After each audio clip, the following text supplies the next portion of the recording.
Check it out, YouTube family, HMK family. So we got number 1, number 2, and number 3, and that's number 10 and number 8. I brought one with a sheath because I haven't actually made the sheaths for all of this week's blades. So this is number 3, and this is the one that I want to talk about today, because it has sort of all the final adjustments that I think are perfect for the final product, for what this rivet lock bolt call long series ought to look like. So let me just put the camera down a little bit here, guys. Let's see. You guys can see my face. Nice. So this is what the rivet lock bolt call smalls look like. They're pretty basic, right?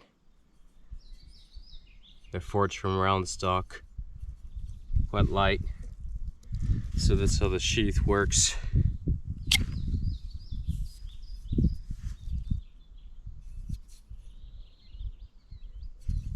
This one has a nice curvature to the handle as well.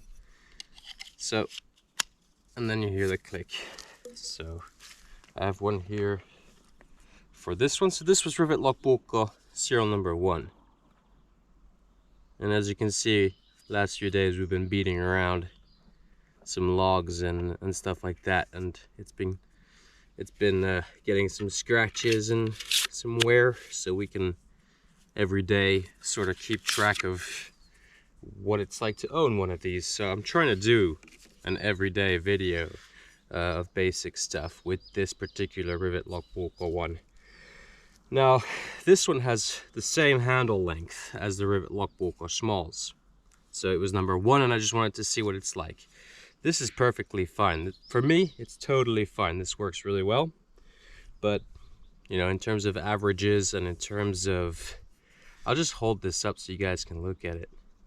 So in terms of averages and in terms of you know, when I'm thinking about everyone as a whole, every potential customer, the handle certainly had to be a centimeter longer at least.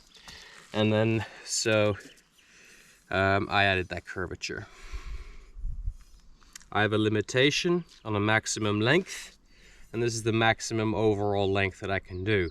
So if I make the handles longer, the blade has to be shorter. If I make the blade shorter, the handle has to be longer, so shorter. So right, so this one is number 2, and after doing 11 I was like, well, let's see what it feels like to do like 14. So I did a 14 centimeter handle, and this one is interesting because it feels very American. This feels like a cold steel style tanto. Cold steel makes these handles that are always like a centimeter or 2 centimeters longer than normal. They like long handles. So that this feels a lot like a cold steel knife. And I like the longer handle, but the thing is, like, I just have such a sweet spot in my heart for something like this where the blade is just ridiculously long. So I'm going for the longer blades here, guys, because, well, yeah, why not? So this is number 2, and I'll get the sheets done soon. And then of course this is number 3. And number 3 is the nicest one so far. This is exactly what I want all of them to look like, at least from now on. You can see that curvature to the handle. Now that curvature is really, really nice. It does make a huge difference. And I mean, what more? You know, when I'm walking around the place here with this on me, I can't help but feel like it's a very agricultural tool. It feels very agricultural. There's nothing unnecessary about it, you see.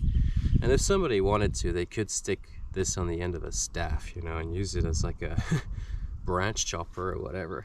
But there's so many things you can do to this handle. So just, yeah. But yeah, so this is number 3, and the goal is from now on to make them all look like this at least. And the next one, number 4, I'm going to have an even steeper curvature to this handle, and then I'm going to try flaring out the pommel a little more. So I'm going to conserve a little material there, and instead of going for sort of a taper, I'm gonna try at least in that little spot, kind of get a swell and see what happens. It should feel good. It should be fine. I'm kind of going for a full steel design, so I'm gonna try and make it so that the full steel handle feels as comfortable as possible. I mean, anybody can put, you know, hockey tape, grip tape, paracord handle like on this one, and to me this is more than enough. You know, again, when I made this like product, so to speak, I was aiming for something that's, you know, pretty basic in a sense, but very, very high end. So forged and sort of meticulously ground and designed, right? Thought through and tested. I mean, in my opinion, this would have been perfect for me in the military at the campsites when we're making fires, cutting brush, setting up the tent sites. So hold on, I'm just gonna keep number 2 up here for you guys to see. I gotta move my legs around because they're losing blood. So I like to keep the tips like this. So again, like I got this whole like katana vibe when holding these. There's a bit of a katana vibe, especially the tip. That would actually be the kisaki. So I did bring a ruler with me. Actually, it's not a ruler, it's a tape measure, and it does have inches, so it is slightly over 16 inches, so 41 centimeters total. It's got a little bit of a dirt there, so that's 41 centimeters. A tad bit over 16 inches. So let's see what this one is. This one should be the same, but the paracord is going to add a little bit. It's 41.5 centimeters, so slightly over 16. And then this one is also slightly under 41 centimeters, so exactly 16 inches. So. But yeah, you can see how big of a difference that handle makes on the overall proportions of the design. So I mean, I'm gonna make them relatively randomly because these are the bigger ones and they require a bit more effort to make. So I'm gonna make each one slightly more, how do you say, individual anyway, and then advertise each one separately, make a video for each one separately. Now you noticed that I don't have a sheath for these yet, and also I'm not like whacking these on wood, and that's because these are for sale. The coating on these is, you know, quite nice for now. It's already a heck of a lot of work to try and avoid the sheaths from scratching the blades. So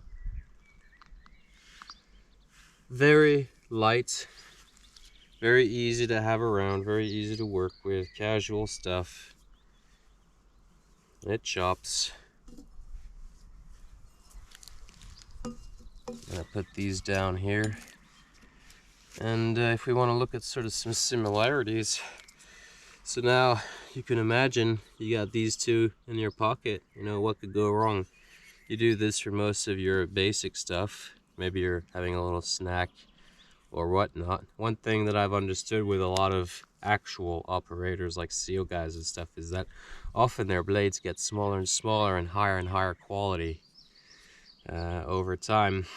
Just something sturdy and sharp, generally stiff. So anyway, it's a pretty decent combo to have these two along each other. So ideally, I guess you could imagine like a sheath, maybe that would carry them both. I don't know. You could actually technically already do it, right? So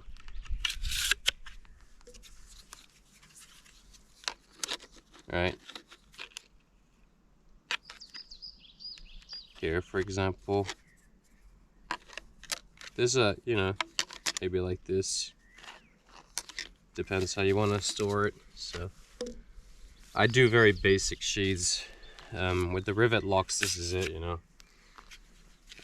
Because I'm a knife maker, so I need to focus as much as possible. Hold on, I think my hat is in the way. It's kind of funny, I noticed that the hat can get in the way when I'm doing this.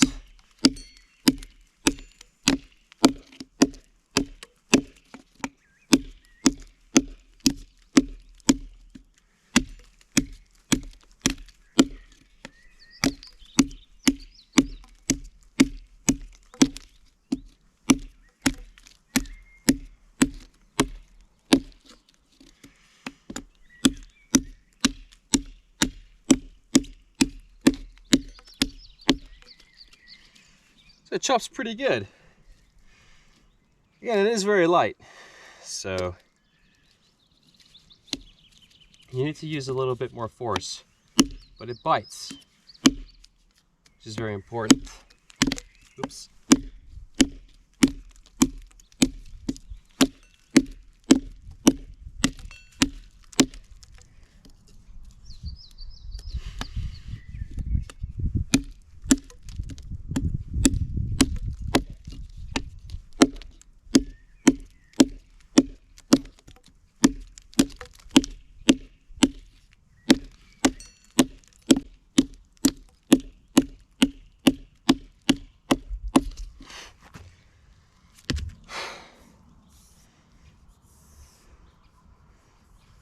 There's a bit of gunk in that wood. So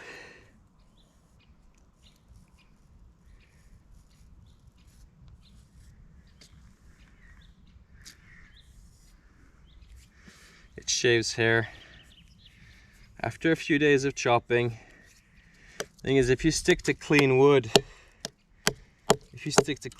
it doesn't, the edge usually just stays completely fine for a really long time. It doesn't matter almost what steel you got. So this spring steel has been handling the abuse last few days really well, and it is like super razor sharp.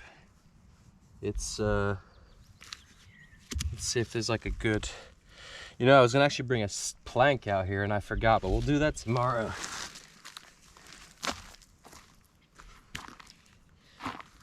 Maybe we just baton one of these real quick.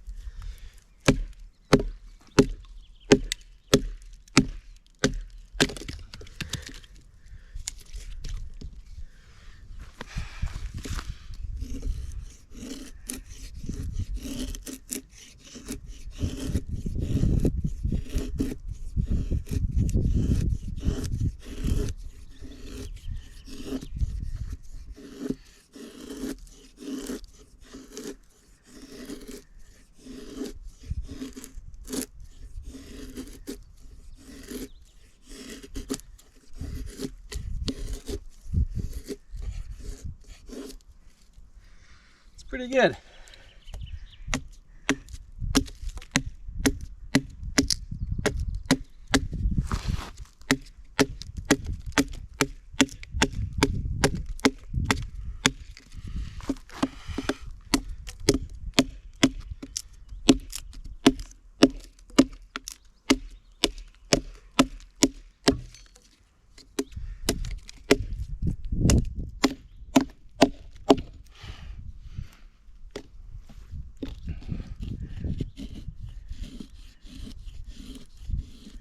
When you have a long edge like this, you can sort of slide it for longer and get sort of a different style of cutting when you're creating these feather sticks or whatever you want to call them.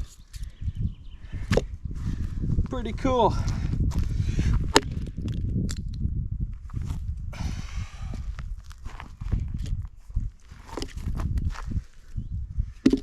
Yeah, I think that's it for today, guys. The rivet lock book. long and medium and short. Well, the short ones have sold out.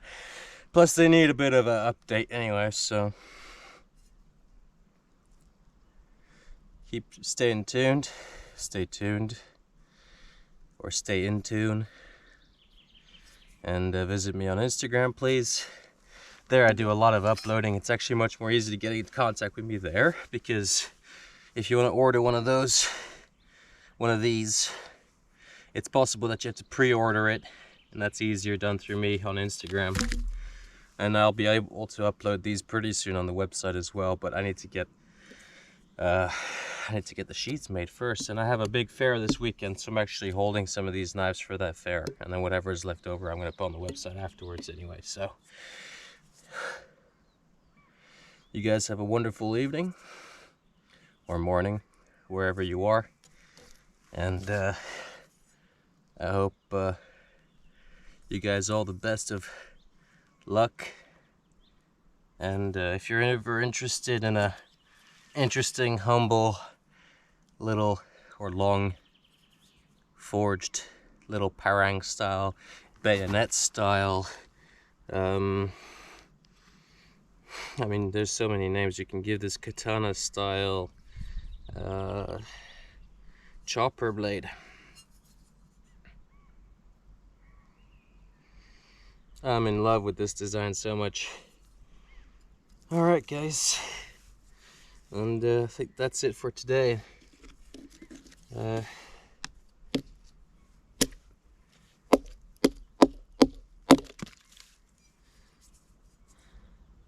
Thanks, and bye-bye. Oops.